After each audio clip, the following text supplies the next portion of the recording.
অষ্টম পর্ব। তবুও নীলাম্বর ভাবিতেছিল এ কথা বিরাজ মুখে আনিল কি করিয়া। সে তাহাকে মারধর করিতেও পারে, তাহার সম্বন্ধে এত বড় হীন ধারণা তাহার জন্মিল কেন? একে তো সংসারে দুঃখ কষ্টের অবধি নাই, তাহার উপর প্রতিদিন এ কি হইতে লাগিল। দুদিন যায় না বিবাদ বাঁধে, কথায় কথায় মনোমালিন্য, চোখে চোখে কলহ, পদে পদে মতভেদ হয়। সর্বোপরি তাহার এমন বিরাজ দিন দিন এমন হইয়া যাইতে লাগিল, অথচ কোনো দিকে চাহিয়া সে এই দুঃখের সাগরের কিনারা দেখিল না। নীলাম্বরের ভগবানের চরণে অচলা ভক্তি ছিল, অদৃষ্টের লেখায় অসীম বিশ্বাস ছিল। সে সেই কথা ভাবিতে লাগিল, কাহাকেও মনে মনে দোষ দিল না, কাহারও নিন্দা করিল না। চণ্ডীমণ্ডপের দেয়ালে টাঙানো রাধাকৃষ্ণের যুগলমূর্তির সম্মুখে দাঁড়াইয়া ক্রমাগত কাঁদিয়া বলিতে লাগিল, ভগবান, যদি এত দুঃখেই ফেলবে মনে ছিল, তবে এত বড় নিরুপায় করে আমাকে গড়লে কেন? সে যে কত নিরুপায় সে কথা তাহার অপেক্ষা বেশি আর কেহই জানে না।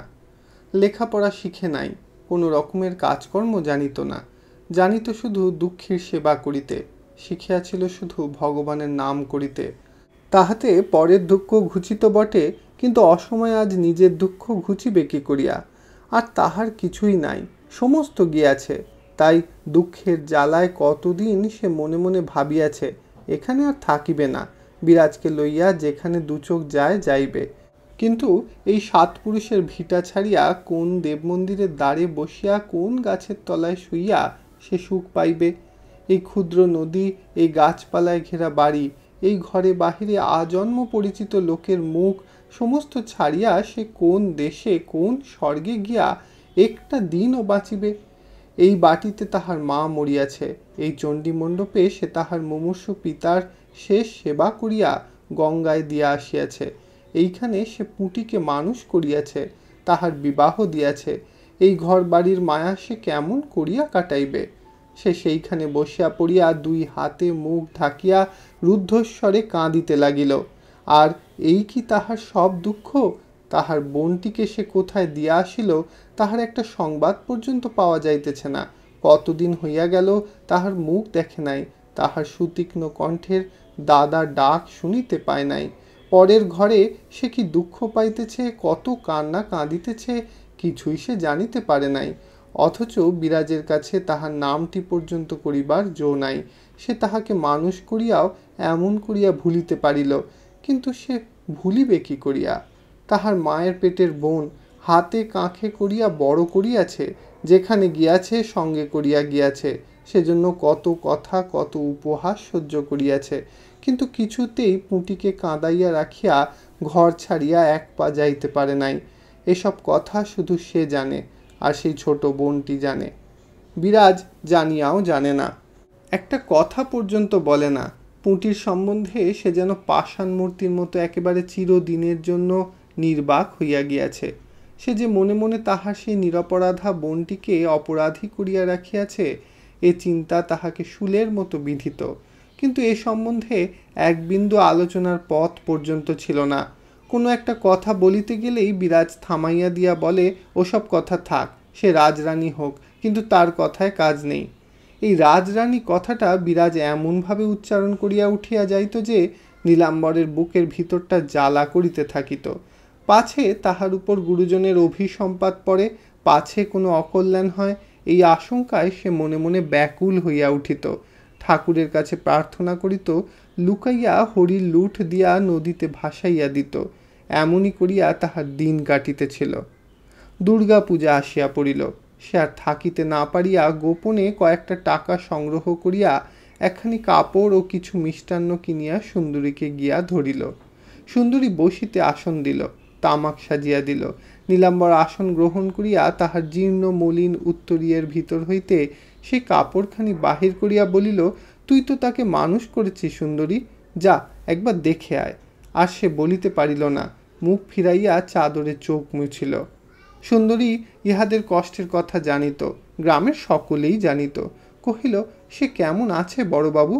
নীলাম্বর ঘাড় নাড়িয়া বলিল, জানি নে।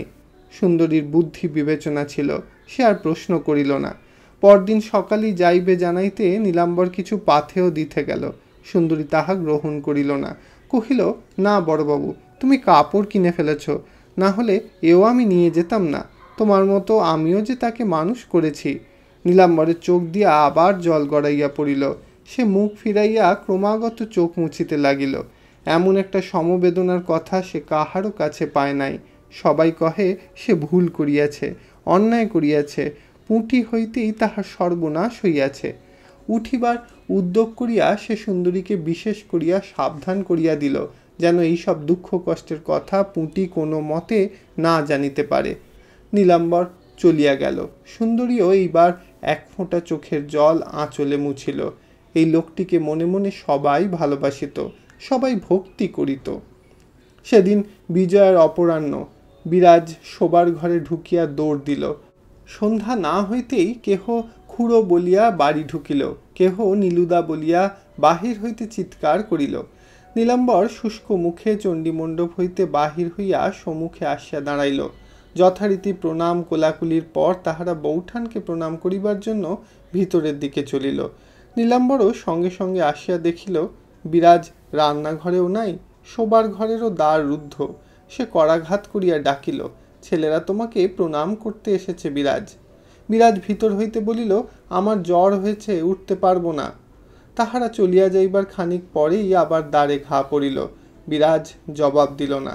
দ্বারের বাহিরে মৃদু কণ্ঠে ডাক আসিল, দিদি, আমি মোহিনী, একবারটি দোর খোলো। তথাপি বিরাজ কথা কহিল না। মোহিনী কহিল, সে হবে না দিদি, সারা রাত এই দোরগোড়ায় দাঁড়িয়ে থাকতে হয়, সেও থাকবো, কিন্তু আজকের দিনে তোমার আশীর্বাদ না নিয়ে যাব না। বিরাজ উঠিয়া কপাট খুলিয়া সম্মুখে আসিয়া দাঁড়াইল। দেখিল মোহিনীর বাঁ হাতে এক চুপড়ি খাবার, ডান হাতে ঘটিতে সিদ্ধি গোলা। সে পায়ের কাছে নামাইয়া রাখিয়া দুই পায়ের উপর মাথা ঠেকাইয়া প্রণাম করিয়া কহিল, শুধু এই আশীর্বাদ করো দিদি, যেন তোমার মতো হতে পারি। তোমার মুখ থেকে আমি আর কোনো আশীর্বাদ পেতে চাই নে। বিরাজ সজল চক্ষু আঁচলে মুছিয়া নিঃশব্দে ছোট বধূর অবনত মস্তকে হাত রাখিল। ছোট বউ দাঁড়াইয়া উঠিয়া বলিল, আজকের দিনে চোখের জল ফেলতে নেই, কিন্তু সে কথা তো তোমাকে বলতে পারলুম না দিদি। তোমার দেহের বাতাসও যদি আমার দেহে লেগে থাকে তো সেই জোরে বলে যাচ্ছি, আসছে বছরে এমনই দিনে সে কথা বলবো।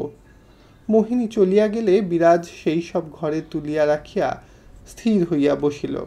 মোহিনী যে অহর্নিশ তাহাকে চোখে চোখে রাখে, এ কথা আজ সে আরও স্পষ্ট করিয়া বুঝিল। তারপর কত ছেলে আসিল গেল, বিরাজ আর ঘরে দৌড় দিল না। এই সব দিয়া আজিকার দিনের আচার পালন করিল। পরদিন সকালবেলা সে ক্লান্তভাবে দাওয়ায় বসিয়া শাক বাছিতেছিল। সুন্দরী আসিয়া প্রণাম করিল। বিরাজ আশীর্বাদ করিয়া বসিতে বলিল। সুন্দরী বসিয়াই বলিল, কাল রাত্রির হয়ে গেল, তাই আজ সকালেই বলতে এলুম। কিন্তু যাই বলো বৌমা, এমন জানলে আমি কিছুতেই যেতুম না। বিরাজ বুঝিতে পারিল না, চাহিয়া রহিল। সুন্দরী বলিতে লাগিল, বাড়িতে কেউ নেই, সবাই গেছে পশ্চিমে হাওয়া খেতে। আছে এক বুড়ো পিসি, তার শক্ত শক্ত কথা কি বৌমা, বলে ফিরিয়ে নিয়ে যা। জামাইয়ের পর্যন্ত একখানা কাপড় পাঠায়নি, শুধু একখানা সুতোর কাপড় নিয়ে পুজোর তত্ত্ব করতে এসেছে। তারপর ছোট লোক, চামার চোখের চামড়া নেই, এ যে কত বললে তার বলে কি হবে। বিরাজ বিস্মিত হইয়া প্রশ্ন করিল, কে কাকে বললে রে? সুন্দরী বলিল, কেন, আমাদের বাবুকে। বিরাজ অধীর হইয়া উঠিল। সে কিছুই জানিত না, কিছুই বুঝিল না। কহিল, আমাদের বাবুকে কি বললে তাই বল। এবার সুন্দরীও কিছু আশ্চর্য হইয়া বলিল, তাই তো এতক্ষণ বলছি বৌমা। পুঁটির বুড়ো পিসাশুড়ির কি দর্প, কি তেজ মা, কাপড়খানা নিলে না, ফিরিয়ে দিলে, বলিয়া কাপড়খানি আঁচলের ভিতর হইতে বাহির করিয়া দিল। এবার বিরাজ সমস্ত বুঝিল। সে এক দৃষ্টে বস্ত্রখানির দিকে চাহিয়া রহিল। তাহার অন্তরে বাহিরে আগুন ধরিয়া গেল। নীলাম্বর বাহিরে গিয়াছিল, কত বেলায় আসিবে তাহা স্থিরতা নাই। সুন্দরী অপেক্ষা করিতে পারিল না, চলিয়া গেল। দুপুরবেলা নীলাম্বর আহার করিতে বসিয়াছিল। বিরাজ ঘরে ঢুকিয়া অদূরে সেই কাপড়খানা রাখিয়া দিয়া বলিল, সুন্দরী ফিরিয়ে দিয়ে গেল। নীলাম্বর মুখ তুলিয়া দেখিয়াই একেবারে ভয়ে ম্লান হইয়া গেল। এই ব্যাপারটা যে এমনভাবে বিরাজের গোচরে আসিতে পারে তাহা সে কল্পনাও করে নাই। এখন কোনো প্রশ্ন না করিয়া মাথা হেঁট করিয়া রহিল। বিরাজ কহিল, কেন তারা নিলে না? কেন গালিগালাজ করে ফিরিয়ে দিলে? সব কথা সুন্দরীর কাছে গেলেই শুনতে পাবে। তথাপি নীলাম্বর মুখ তুলিল না, কিংবা একটি কথাও শুনিতে চাহিল না। বিরাজও চুপ করিল। নীলাম্বরের ক্ষুধা তৃষ্ণা একেবারে চলিয়া গিয়াছিল। সে ভীত অবনত মুখে কেবলই অনুভব করিতে লাগিল বিরাজ তাহার প্রতি স্থির দৃষ্টিতে চাহিয়া আছে এবং সে দৃষ্টি অগ্নি বর্ষণ করিতেছে। সন্ধ্যাবেলা সুন্দরীর ঘরে গিয়া সব কথা পুনঃ পুনঃ শুনিয়া নীলাম্বর কহিল, পশ্চিমে যখন বেড়াতে গেছে তখন সে নিশ্চয়ই ভালোই আছে না সুন্দরী? সুন্দরী ঘাড় নাড়িয়া বলিল, ভালো আছে বই কি বাবু। নীলাম্বরের মুখ প্রফুল্ল ভাব ধারণ করিল। কহিল, কত বড়টি হয়েছে দেখলি? সুন্দরী হাসিয়া বলিল, দেখা তো হয়নি বাবু। নীলাম্বর নিজের প্রশ্নে লজ্জিত হইয়া বলিল, তা বটে, কিন্তু দাসী চাকরের কাছেও শুনলি তো? না বাবু, তার পিসশাশুড়ি মাগির যে কথাবার্তা, যে হাত পা নাড়া, তাতে আর জিজ্ঞেস করব কি? পালাতেই পথ পাইনি। নীলাম্বর ক্ষণকাল স্থির থাকিয়া ক্ষুব্ধ মুখে কহিল, আচ্ছা, পুঁটি আমার রোগা হয়ে গেছে কি একটু মোটাসোটা হয়েছে? তোর কি মনে হয়? প্রশ্নের উত্তর দিতে দিতে সুন্দরী ক্লান্ত হইয়া পড়িয়াছিল।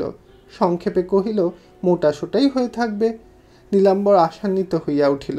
প্রশ্ন করিল, শুনে এসেছিস বোধ করি, তাই না? সুন্দরী ঘাড় নাড়িয়া বলিল, না বাবু, শুনে কিছুই আসেনি। তবে জানলি কি করে? এবার সুন্দরী বিরক্ত হইল। কহিল, জানলুম আর কোথায়? তুমি বললে আমার কি মনে হয় তাই বললুম, হয়তো মোটাসোটা হয়েছে। নীলাম্বর মাথা নাড়িয়া মৃদুকণ্ঠে বলিল, তা বটে।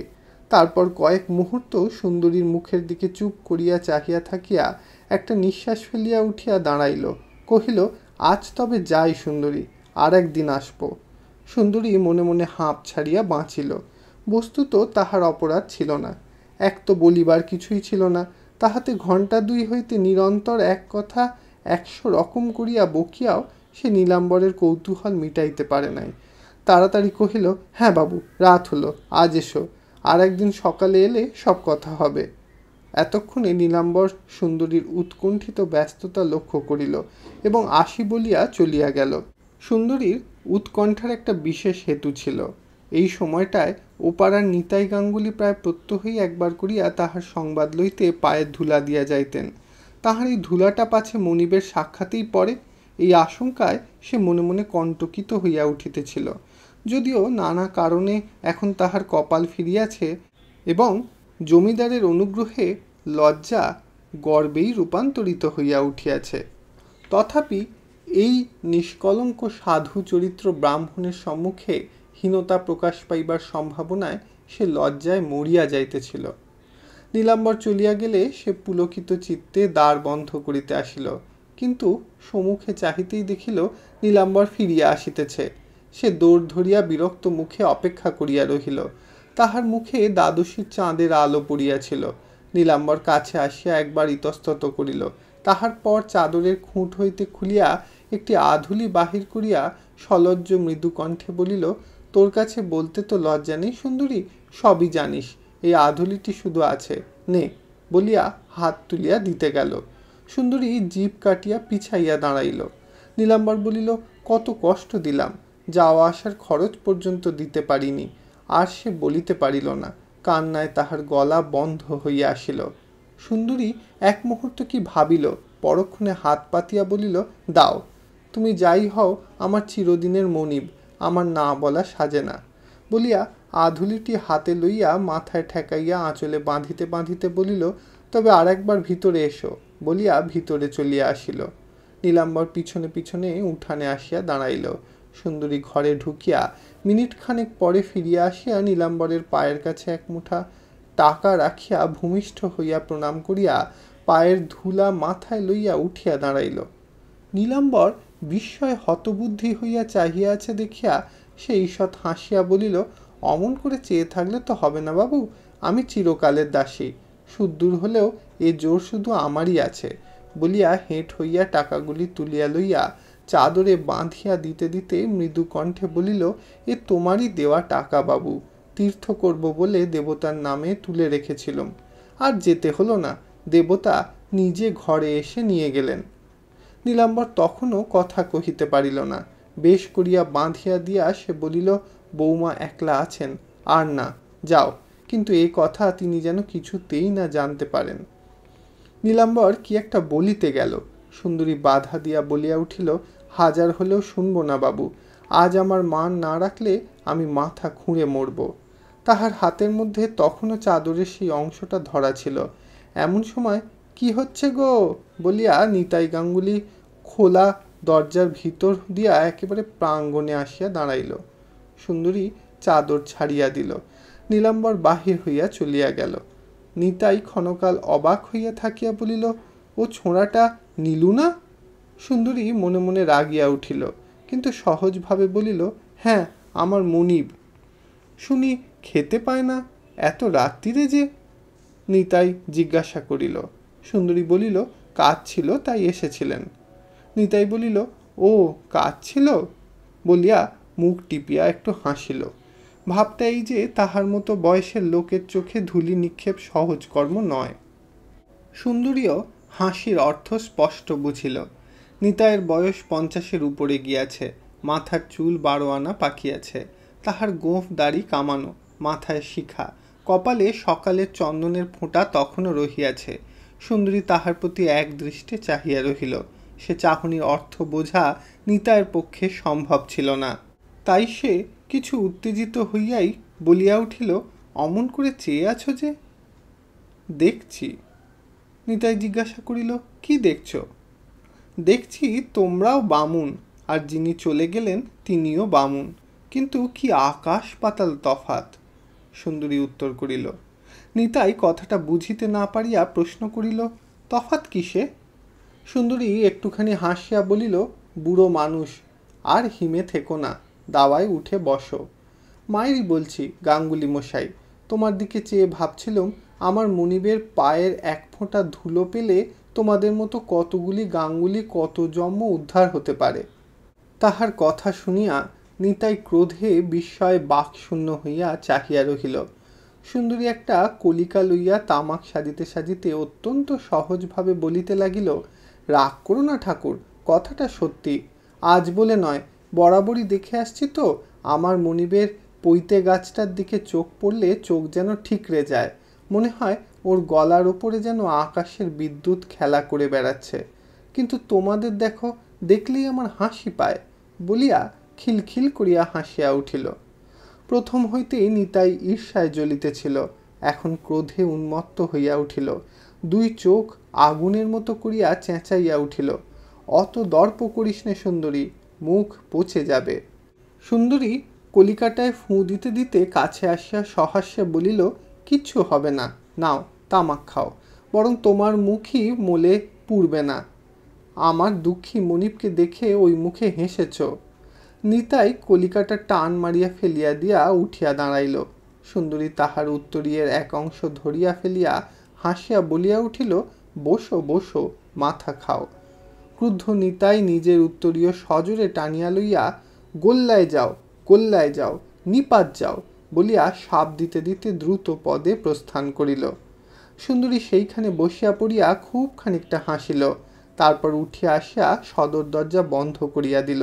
মৃদু মৃদু বলিতে লাগিল, কিসে আর কিসে, বামুন বলি ওকে, এত দুঃখেও মুখে হাসিটি যেন লেগে রয়েছে, তবু চোখ তুলে চাইতে ভরসা হয় না, যেন আগুন জ্বলছে। ইতি বিরাজবউ উপন্যাসের 8ম পর্ব সমাপ্ত হইল। ধন্যবাদ।